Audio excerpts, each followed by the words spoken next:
Méditation transcendantale, interview de Claudio Scubla, professeur de MT. Merci Claudio d'avoir accepté de participer à cette interview. C'est très important pour moi parce que dans mon chemin de rétablissement, la méditation transcendantale, ça a été un élément très important. J'ai déjà fait une vidéo qu'on peut trouver ici, il y a le lien qui sera dans la description aussi, où je parle de mon expérience, de la pratique de l'AMT pour me sortir de mes addictions. Bon, c'est pas uniquement pour ça que j'ai fait de l'AMT, mais en tout cas, ça a été un élément important pour moi, quoi. Donc, merci Claudio. Donc, tu m'as initié il y a 3 ans à la méditation transcendantale. Euh, voilà. Donc, tu es professeur de MT depuis combien de temps déjà? Eh bien, j'ai été fait professeur en 99, hein, Hmm. pour nos amis les Français, hein, Ah, 99. Donc ça va faire 23 ans, 23, 24 ans, ouais, 24 ans maintenant que je fais ce 24 ans. métier. Oui. Ah ouais. Et ta pratique de l'AMT a commencé bien avant, j'imagine. Et oui, Ouais. j'ai découvert ça à l'âge de 20 ans et même le jour de mon anniversaire. Wow. Donc c'est te dire si je suis atteint. Hein. Bah justement, je connais l'histoire, tu m'as déjà raconté cette histoire de comment tu as été amené à pratiquer l'AMT, comment tu as eu une prise de conscience. Et pour moi ça c'est une histoire qui est très importante à raconter sur cette chaîne. Elle a Mhm. beaucoup de sens. Donc est-ce que tu peux nous raconter comment tu as été amené à pratiquer l'AMT? Alors, tout a commencé par une passion que je me suis découverte alors que j'étais gamin, hein. J'étais en Italie dans ma famille, hein, pour ceux qui ne le savent pas, évidemment, je suis italien. Et j'étais gamin et j'ai découvert le plaisir de faire du tir à l'arc, hein. Alors, comme tous les enfants, tu prends une branche, tu prends une ficelle et puis tu t'arranges pour faire des flèches comme ça. Et cette activité du tir à l'arc était fascinante pour moi, hein, le fait de pouvoir atteindre une cible avec une flèche. Et bon, après cette période de vacances, évidemment, tu reviens à Bruxelles, tu es pris par les études, la vie de famille, etc. Il était plus possible pour moi de faire du tir à l'arc, même dans le petit jardin qui était plus une cour qu'autre chose.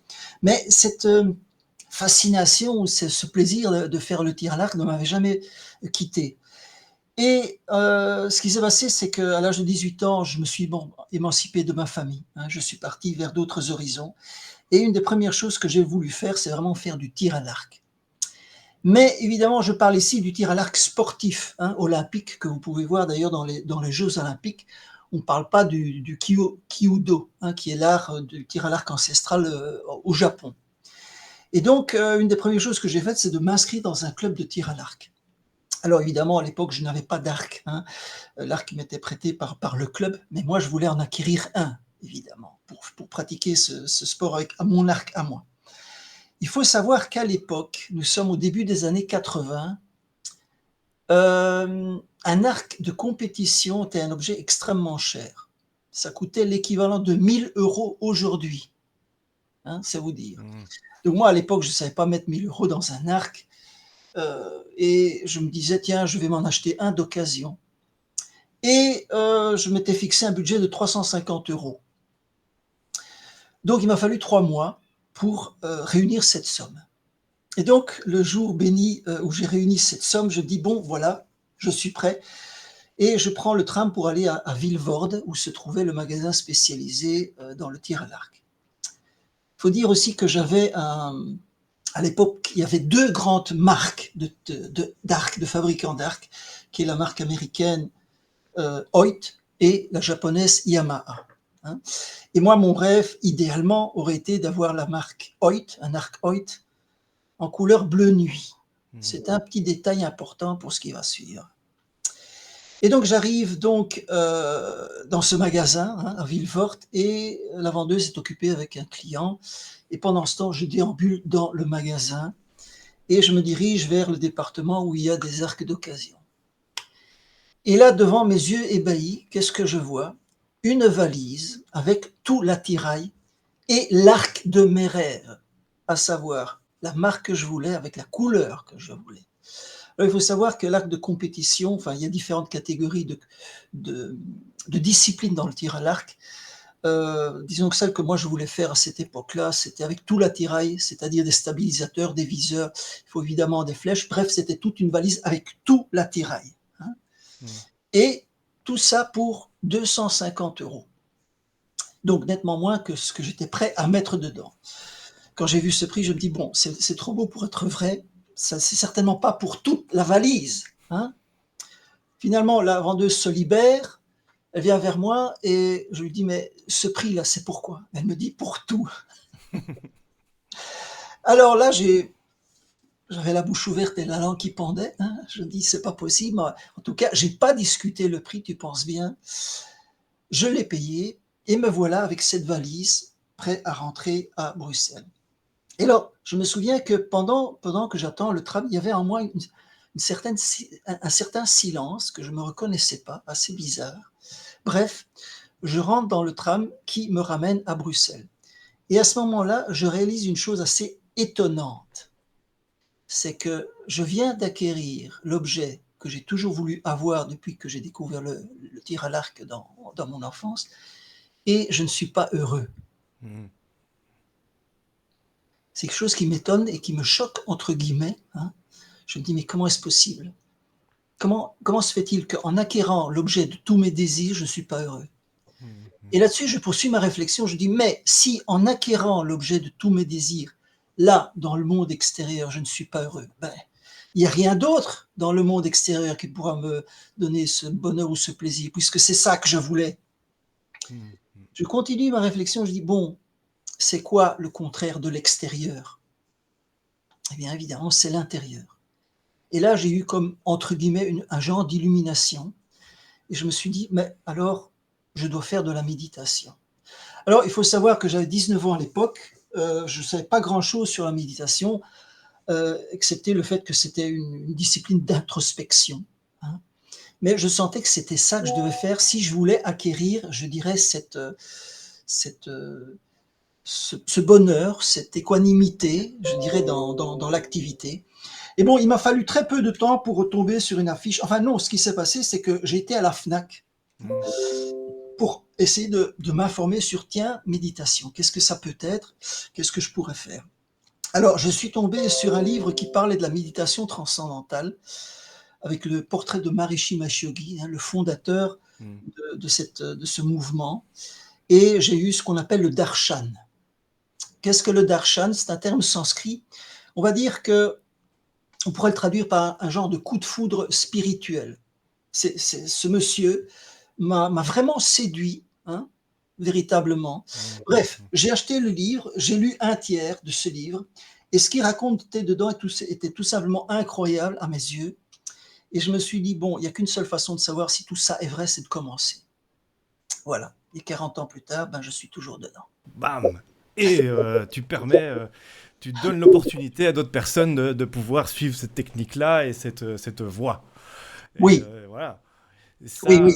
waouh. Disons qu'il s'est aussi passé quelque chose, c'était probablement une prédestination. Ce qui me concerne, c'est pas le cas de tout le monde, il faut le Mhm. reconnaître. Mhm. Parce que le jour où j'ai été initié à la MT, hein, c'est comme ça qu'on appelle le protocole d'enseignement à la méditation transcendantale, Ouais. je savais que je deviendrais professeur de MT. Ah Le oui. jour où j'ai été initié. Vous voyez, bon, ça m'a pris quand même 17 ans pour le devenir, après m'être initié à la MT, mais voilà, c'était mon chemin, on va dire, et je le regrette évidemment pas parce que c'est quelque chose qui m'apporte énormément et pas seulement à moi, comme tu le sais très bien. Ouais, c'est clair. Ça, c'est clair. Donc, encore merci, Claudio. Ça, vraiment, merci. Merci, merci. Et il y a quelque chose dans ton histoire qui me touche très, très fort et qui m'étonne et qui, je trouve vraiment dingue. C'est cette prise de conscience foudroyante comme ça que, oui, le monde extérieur, finalement, je peux pas le trouver mon bonheur dans le monde extérieur, c'est pas possible. Donc je vais me tourner vers l'intérieur. Moi, ça, c'est une des choses qui certainement m'a sauvé la vie, hein, vraiment. Parce que dans mon addiction, je cherchais tout le temps le plaisir à l'extérieur et je cherchais à éviter ma douleur à l'extérieur aussi. Alors que la clé, c'est vraiment de se tourner vers ce monde intérieur et de commencer à accepter ça, quoi. C'est une des clés pour accepter mes pensées, mes émotions et voilà, et l'état présent dans lequel je suis, quoi. Tout à fait, Ça, c'est tout à ça. fait.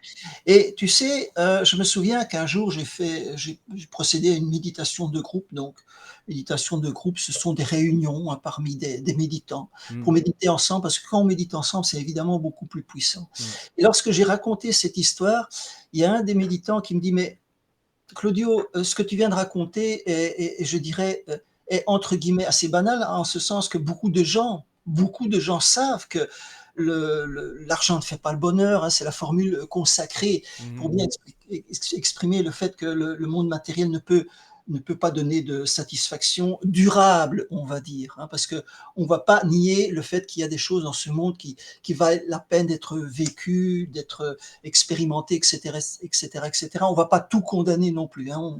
On doit éviter quand même le fanatisme.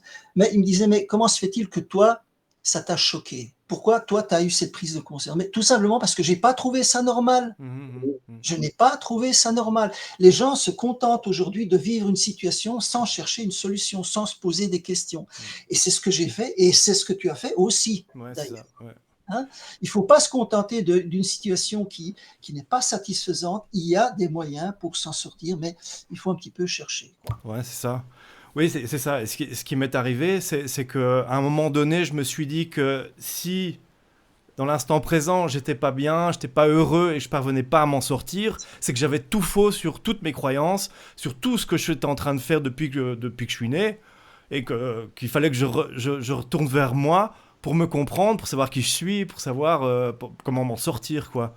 C'est vraiment c'est la connaissance de soi qui m'a permis, au fur et Voilà. à mesure, donc, de comprendre de plus en plus de choses. En même temps que je comprends des choses, j'en comprends de moins en moins aussi. Ça, c'est important. C'est Ça, un c'est peu. intéressant. Ça fait. C'est intéressant ce Ouais. que tu dis, parce que j'ai exactement eu la même expérience. J'étais plein d'assurance, comment dirais-je? J'étais plein d'assurance, de connaissances avant que je commence la méditation transcendantale. Hmm, Tu sais, je croyais tout savoir sur tout le c'est ça. monde, etc. Et Ah, une fois que j'ai commencé l'AMT, je me suis rendu compte à quel point je savais tout simplement rien du tout. ouais. Ça, c'est l'humilité qui commence à poindre, Ouais, tu c'est vois. ça. Et c'est la clé aussi, quoi. C'est la clé d'entrée, c'est celle-là, c'est l'humilité, quoi. C'est baissez-vous et. Mais disons que Ouais. l'humilité, il ne s'agit pas de s'abaisser non plus, c'est un état de Ouais, conscience, ouais. c'est une expérience bien plus qu'autre chose. Mhm, Et c'est bien plus qu'une attitude également, hein, et c'est mhm. important de le mentionner. Voilà. Ouais, ouais, c'est ça. C'est être OK parfaitement avec. Bah, oui, voilà, ouais. Bah, je suis OK avec mon imperfection, c'est comme ça. Et je peux Mmh. avancer, du coup. Mmh, mmh, C'est mmh. ça. Si j'accepte d'être perdu, je vais commencer. J'aurai une première certitude, c'est que je suis perdu. Ah, on devient ce que l'on croit, hein. Ça, Voilà. c'est une loi de la vie, une loi de la nature, Mm. et je pense que beaucoup de gens le savent intuitivement. C'est-à-dire que plus tu penses à une chose, plus tu la renforces, Ouais, hein. c'est ça. Il y a une grande, un grand mot de sagesse qui nous a été donné par Maharishi, le fondateur de l'AMT, qui dit que ce sur quoi vous portez votre attention grandit dans votre vie. Et Mm, c'est très vrai. mm, mm, Et donc, si on fixe notre esprit sur une pensée en particulier, eh bien, on lui donne une certaine réalité. mm, mm. Ouais, c'est ça. Mm. Tu vois? Ouais. Et ouais, donc c'est ça. Ce qui m'a amené vraiment à pratiquer l'AMT, c'est un peu cette quête de sens qui était pas tout à fait spirituelle pour moi à cette époque-là, quoique, quand même. Mais c'est vrai que cette quête de sens, bah, ça donne beaucoup de perspectives pour pouvoir se sortir d'une dépendance, en tout cas. Qu'est-ce qui amène, en ce moment, qu'est-ce qui amène un peu les gens à pratiquer l'AMT quand tu vois les gens qui viennent et qui veulent débuter? Alors, je dois avouer que depuis que le Covid est arrivé, Mhm. il y a, me semble-t-il, quand même une prise de conscience chez les gens. Avant, les gens venaient pour les bienfaits que la méditation transcendantale peut leur apporter sur le plan physique ou psychologique, hein. La Mhm. méditation transcendantale est la Rolls des techniques de relaxation, il faut le dire. Et ça a été largement prouvé, hein. Il y a plus de 750 recherches scientifiques qui ont montré les bienfaits de l'AMT. Donc, quant à savoir si l'AMT donne des résultats, la réponse est définitivement oui. Mais comment dirais-je, la, l'AMT, c'était quoi déjà ta question sur? Qu'est-ce qui amène les gens à Oui, commencer l'AMT en ce moment, quoi? c'est ça. En fait, on constate que depuis le Covid, de plus en plus de gens viennent pour des raisons spirituelles. Donc, ils Mhm. sentent intuitivement que ce monde-là, à l'extérieur, n'est pas la réponse à tout et n'est pas, je dirais, la clé pour être bien dans la vie, hein, Mhm. quel que soit le bien que l'on recherche. Et ils viennent pour des raisons un petit peu spirituelles. Bon, souvent, il y a une question de stress également, hein. On pourra en parler durant cette causerie, mais ils se rendent intuitivement compte qu'il faut autre chose, hein. Et donc, ça rejoint un petit peu tous les grands penseurs ou maîtres à penser que nous avons eus dans le passé, hein. Est-ce que c'était Socrate ou Platon? Je confonds toujours les deux, qui disaient: connais-toi toi-même. Mhm. Jésus qui disait: le royaume des cieux est à l'intérieur de toi. De toutes les traditions, il y a eu un grand sage qui un jour dit qu'il y avait quelque chose à l'intérieur qui valait la peine d'être vécu. Et donc, j'ai envie de dire que depuis quelque temps, il y a vraiment une prise de conscience et il faut quand même avouer qu'il est temps, quand même, hein, parce que il y a une limite à ce que l'on peut, je dirais, acquérir dans le monde, hein, Mhm. et à un moment donné, bon, il va falloir se tourner vers autre chose. Et autre chose, c'est quoi? Ben, c'est une direction qui est complètement différente, hein. Et dans le cadre qui nous occupe, comme je l'ai expliqué, comme tu l'as aussi expliqué au travers de ton expérience, eh bien, si dans ce que vous avez cherché à l'extérieur, il y a quelque chose qui ne va pas, bien, il faut se tourner vers l'intérieur. Ouais. Oui, et c'est fou ça, parce que, comme tu disais tout à l'heure, on sait très bien que le monde extérieur va pas nous apporter ça, mais à aucun moment, en tout cas moi, avant de me poser ces questions-là, hein, je me disais que c'était si facile et que c'était à l'intérieur que je vais chercher. Attends, le monde extérieur ne peut rien m'apporter, mais c'est où, alors que je suis assis sur mon propre trésor, en fait, depuis le début. Voilà, tout à fait. En fait, Ça. ce qu'il faut comprendre, c'est que la méditation ne crée rien de nouveau, hein. Mhm. Que la méditation, c'est une pratique idéalement qui doit se faire 2 fois par jour à raison de 20 minutes par séance, hein. Donc c'est très, très peu de temps par rapport aux 24 heures de la journée, mais ça apporte énormément. Mhm. Et surtout, donc disais-je que l'AMT, c'est pas quelque chose qui va amener quelque chose de nouveau en nous. Mhm. C'est quelque chose qui va révéler quelque chose qui a toujours été là, hein. Et ça, c'est quelque chose que j'explique très bien dans la conférence d'information. Qu'est-ce qui nous manque pour être heureux, hein? Mhm. Ce qui nous manque, c'est cette réalité immense, intelligente, qui existe à la base de toute chose dans la création et qui existe inévitablement en nous-mêmes également. Et l'AMT est tout simplement un moyen pour révéler cette chose-là. Alors évidemment, la première question qui va te poser, oui, mais pourquoi est-ce qu'on ne peut pas la vivre tout de suite si elle est déjà là? Bonne question. Ce serait trop facile sinon. Euh, Ce serait même pas ouais, marrant alors. Oui, peut-être, mais je pense que surtout que il ne faut pas nécessairement, je dirais, souffrir ou lutter pour obtenir certaines choses dans la vie, contrairement à une philosophie très généralement répandue. Non, je pense que fondamentalement, ce qui se passe, c'est que nous nous sommes fort éloignés d'un mode de vie naturel. Et tout ça engendre ce qu'on appelle le stress. Mhm. Alors, rappelons que le stress, malheureusement, trop de gens connaissent ce mot, mais il y a très peu de gens qui réalisent qu'en fait, le stress, c'est une forme de pollution dans notre corps. Mhm. Et donc, une pollution physique, mais indésirable. C'est quelque chose de très concret. Et donc, l'AMT est tout simplement une technique de relaxation, hein. Bon, c'est bien plus qu'une technique de relaxation, mais on va rester simple. C'est une technique de relaxation qui permet de nous débarrasser de ce stress. Et donc, si vous enlevez la pollution de votre physiologie, eh bien, votre physiologie va mieux fonctionner. Mhm. En fait, il faut comprendre une chose, c'est tout à fait élémentaire et basique que tous les êtres humains sont censés savoir, hein, on est loin du compte, c'est que pour que notre esprit fonctionne bien, il faut que notre corps fonctionne bien. J'aime bien de faire la comparaison entre notre physiologie et un ordinateur. Dans un ordinateur, il y a deux choses. Il y a le hardware, hein, l'appareil physique avec ses constituants, et puis il y a le software, l'intelligence qui permet de faire fonctionner cet ordinateur. Si le hardware est défectueux, il est évident que le software ne fonctionnera pas bien. Mhm. Et ça, tous les êtres humains de la Terre le savent en principe. Chaque fois qu'on est malade, on ne sait pas fonctionner bien dans notre esprit.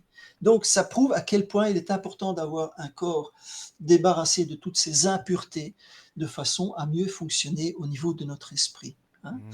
Et donc là, il y a une situation win-win, gagnant-gagnant, dans le sens où la méditation transcendantale va te débarrasser de ton stress, donc physiologiquement, tu vas améliorer ta santé, Mhm. ça va faire mieux fonctionner ton esprit, tu vas prendre de meilleures décisions, ce qui va avoir un impact positif aussi sur ton corps ou sur tes habitudes qui permettent à ton corps de mieux fonctionner. Voilà. Ouais, c'est vrai. Ouais, c'est vrai que, enfin, là, moi, ça fait que 3 ans que que je pratique ces techniques-là. Euh, et ça, je trouve, c'est assez amusant. Pour moi, c'est comme dans un jeu vidéo où j'ai trouvé le code de triche un peu. J'ai vraiment cette impression-là. C'est-à-dire que depuis que je pratique ça, c'est comme si à l'intérieur de moi, ça avait fait des coups de tournevis un peu partout, à certains endroits, que ça avait réglé certains problèmes, entre guillemets, sans que je m'en rende compte. Des ajustements. Des ajustements, voilà, c'est ça. Ouais, ouais, vraiment des ajustements. Hum, Et c'est beaucoup. C'est vraiment très facile, quoi. hum, hum. Ça paraît Mais un peu la pilule miracle, mais honnêtement, d'expérience, j'ai toujours eu cette impression, quoi, que c'est beaucoup trop facile. C'est comme si j'avais trouvé le code de triche. Il y a presque quelque chose où je me dis, c'est injuste. non, non, c'est très juste. C'est très juste, oui, oui. Tu commences tout simplement à fonctionner selon un mode qui est naturel. Voilà, Tu c'est reviens ça, ouais. avec des choses un petit peu plus normales. Les gens ne se rendent pas compte à quel point ils ont un mode de fonctionnement qui est extrêmement grossier, hein. Bon, et ça, évidemment, nous sommes malheureusement submergés par toutes ces mauvaises nouvelles qui nous viennent par les informations, hein. Mhm, mhm. Et non, c'est ça, c'est revenir à un mode de vie naturel. Et le mode de vie naturel n'implique pas forcément de tout changer dans sa vie, hein. On peut continuer à avoir sa vie de famille, son travail, etc. Mais ça vient par des petits détails, comme tu le dis, des ajustements Ouais, ouais. dans nos habitudes, dans notre façon de penser, de considérer les choses, etc. Mhm. Et ça vient naturellement, hein. Nous, on n'impose absolument rien du tout aux gens, hein. Il ne faut pas changer vos habitudes. Les choses viendront naturellement de l'intérieur de soi-même. Ouais, c'est ça. Naturellement. J'aime bien une image que j'aime bien, c'est une plante pour pousser, enfin, elle pousse pas. Voilà, Elle tout juste. pousse. Voilà, c'est ça. Tout juste. Il Ouais. faut bien savoir que la croissance du corps, par exemple, la croissance physique du corps est quelque chose de tout à fait naturel, hein. On ne peut pas forcer le corps à croître, comme tu l'as très justement dit. Mhm. C'est exactement la même chose au niveau de l'esprit. On ne peut pas forcer un individu à aller dans une direction qui n'est pas la sienne. Et ça va se faire aussi naturellement, hein, Mhm. avec, je dirais, ces transformations qui se font à l'intérieur. Mhm. Ouais, c'est super intéressant comme sujet. Et c'est super intéressant, personnellement, de l'avoir expérimenté. Mhm. Mhm. C'est quelque chose, c'est assez prodigieux, quoi. Et justement, ben, il y a certainement beaucoup de gens qui se posent la question, c'est quoi la différence entre la méditation transcendantale et d'autres techniques comme la pleine conscience, par exemple?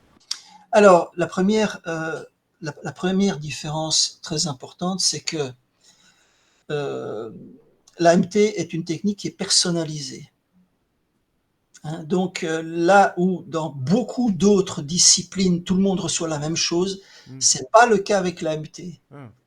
Tu vas recevoir, je dirais, l'outil qui t'est approprié à toi selon des critères qui est le secret de notre profession, hein.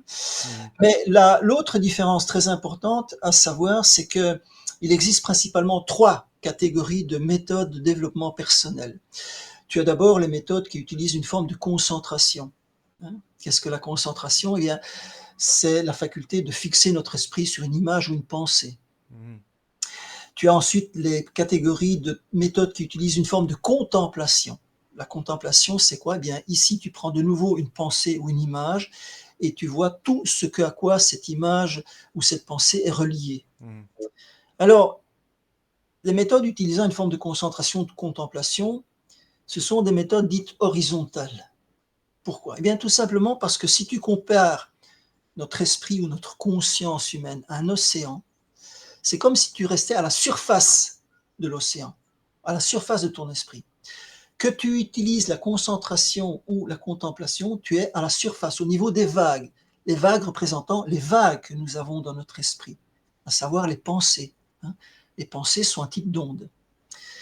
Et enfin, tu as les techniques de transcendance. Alors, une petite parenthèse ici, il faut savoir que les techniques de contemplation ou de concentration ne sont pas facilement accessibles à la plupart des gens, parce qu'elles nécessitent deux facultés qui ne sont pas égales chez tous les individus. D'abord, la faculté de se concentrer sur quelque chose, et ensuite, ça nécessite un effort. Mhm, mhm. Et on n'est pas tous égaux par rapport à ça. Dans la contemplation, il y a aussi un effort à faire, et puis là, il ne s'agit pas de se concentrer, mais de sauter d'une image à une autre, d'une pensée à une autre. Bon, là, c'est plus une question d'imagination, on va dire. Mais là aussi, tout le monde n'est pas égal par rapport à cette faculté-là. Ok. Donc, il y a cette notion d'effort, de faculté.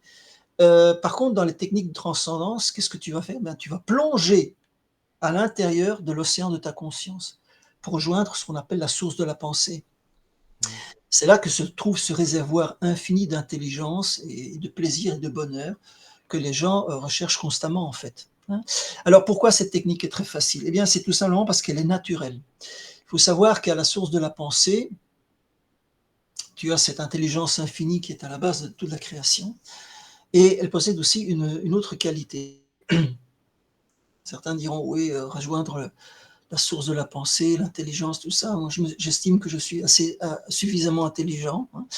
Donc, on va dire que si tous les gens ne veulent pas nécessairement devenir plus intelligents, hein, et il suffit de regarder autour de soi pour s'en rendre compte.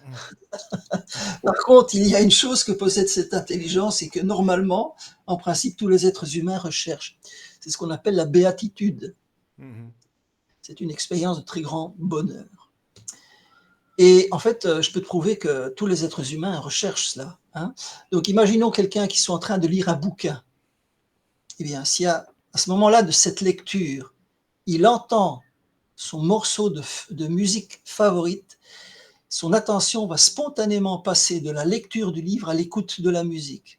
Mhm. Parce que l'esprit est toujours à la recherche de ce qui peut lui procurer le plus grand plaisir. C'est naturel, on est tous faits de la même façon. Et d'ailleurs, tout ce que nous faisons dans la vie, c'est pour ce but-là, être mieux, être plus heureux. Okay. Et donc, voilà, à la source de la pensée, tu as cette expérience-là. Et c'est pour ça que naturellement, l'esprit va dans cette direction-là. Et encore une fois, ça se fait de façon automatique, hein. Ah. La MT n'est absolument pas basée sur une quelconque autosuggestion, hein. Que vous soyez blanc, noir, jaune ou rouge, ça va marcher, hein. Il faut savoir qu'aujourd'hui, l'AMT est pratiquée à travers le monde. Ça va dès l'âge de 6 ans. On peut l'enseigner à un enfant dès l'âge de 6 ans. Donc, c'est vous dire si c'est facile, hein, parce que Mhm. sinon, un enfant ne saura pas la faire. Jusqu'à des chefs d'État ou des prix Nobel. Donc, entre ces deux extrêmes, tu peux imaginer toute une variété d'individus qui la pratiquent. Mhm. Tu vois? Ouais, ouais. Ouais, cet état justement de béatitude, comme tu dis. J'expliquais hier à quelqu'un qui est venu en coaching ici. Je disais, oui, quand je pratique l'AMT, et c'est pas tout le temps, hein, et c'est une expérience qui est certainement, qui est propre à moi, hein, peut-être que, voilà, c'est pas forcément quelqu'un qui va la ressentir, mais moi, j'ai l'impression que ça part d'ici, c'est comme si ça me remplissait partout, c'est une sensation de bien-être comme ça, et je me sens rempli de moi-même, en fait. Ça irradie. Voilà, ça irradie, ouais. Et après, quand je dois revenir dans le monde réel, entre guillemets, c'est comme si je devais sortir d'un jacuzzi où je me sens vraiment trop bien, quoi. Oui, on a la bonne température et tout, mais il faut sortir. C'est un Oui. peu ça, mais je prends quand même de cette expérience dans mon activité, quoi. Ah, bien Voilà, sûr, il ça. faut savoir, encore une fois, ça c'est bien que tu le mentionnes, c'est Mm. que cette expérience va t'accompagner dans l'activité. Et c'est comme ça qu'on peut voir évidemment tous les bienfaits que l'AMT peut nous apporter, parce que soyons clairs, si on se lance dans une pratique comme celle-là, ce n'est pas pour la pratique en tant que telle, mais c'est pour ce qu'elle peut nous apporter dans la vie, hein. Mm. Et donc cette expérience, évidemment, une fois que tu en sors, tu vas en perdre une certaine quantité, on va dire, mais pas tout. Mm. Hein, tu vas garder une petite part, et c'est pour ça qu'on propose aux gens de le faire de nouveau le soir, pour ne pas perdre, je dirais, ce contact en quelque sorte avec cette expérience et sache que c'est une expérience tout à fait commune parmi les gens qui pratiquent l'AMT, hein, cette expérience de bonheur, de plaisir, qui varie évidemment d'un individu à l'autre et selon les séances, parce que, Mm. bien évidemment, soyons honnêtes, l'expérience que nous avons durant la méditation est un petit peu en regard du type d'activité qu'on a dans la journée. Hein. Il est évident que si l'AMT n'est pratiquement incompatible avec rien, il est évident que si tu t'enfiles un demi-litre de whisky avant une séance de méditation, ça va pas le faire. Hein. On est... Mm.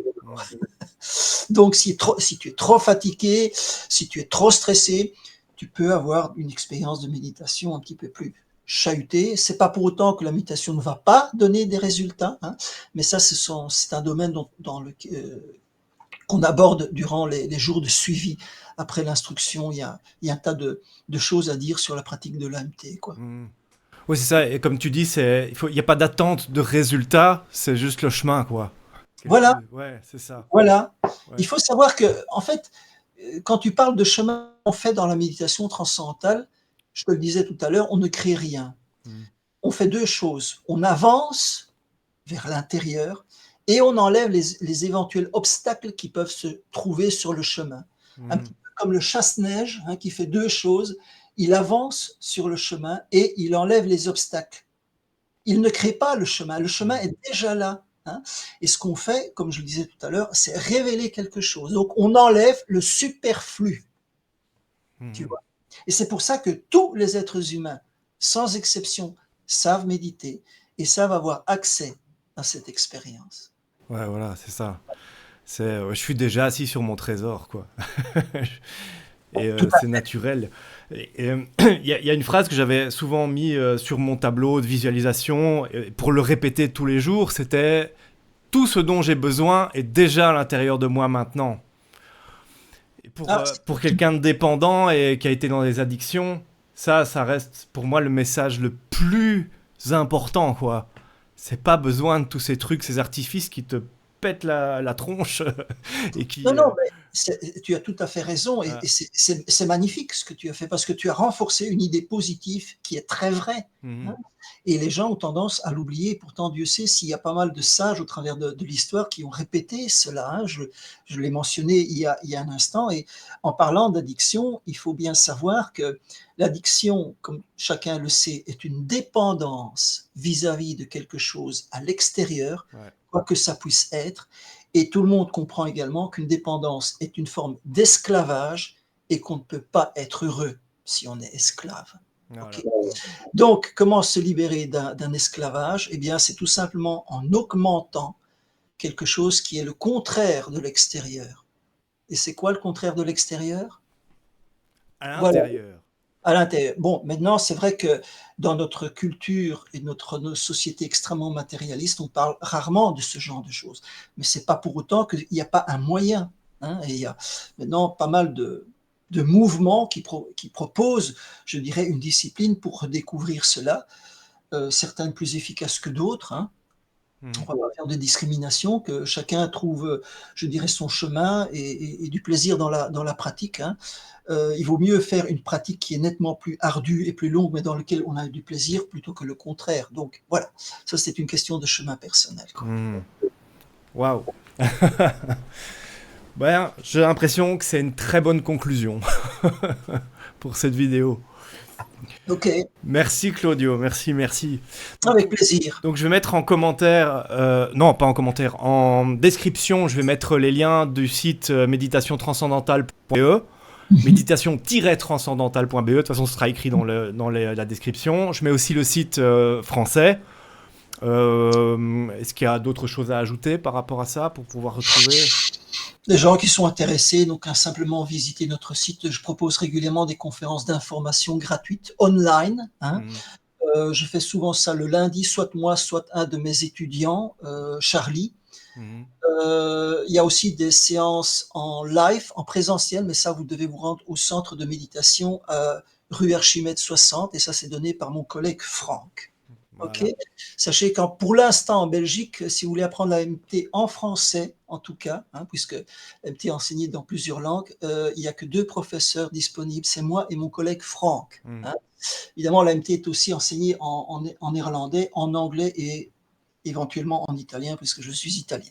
Ah Voilà, mes ouais. bien chers frères et mes bien chères sœurs. Eh bien, merci Claudio. Merci à vous d'avoir regardé cette vidéo jusqu'au bout. Laissez un petit pouce, abonnez-vous à la chaîne, appuyez sur la petite cloche pour être sûr de ne rien rater. Et puis je vous dis à très bientôt. Salut!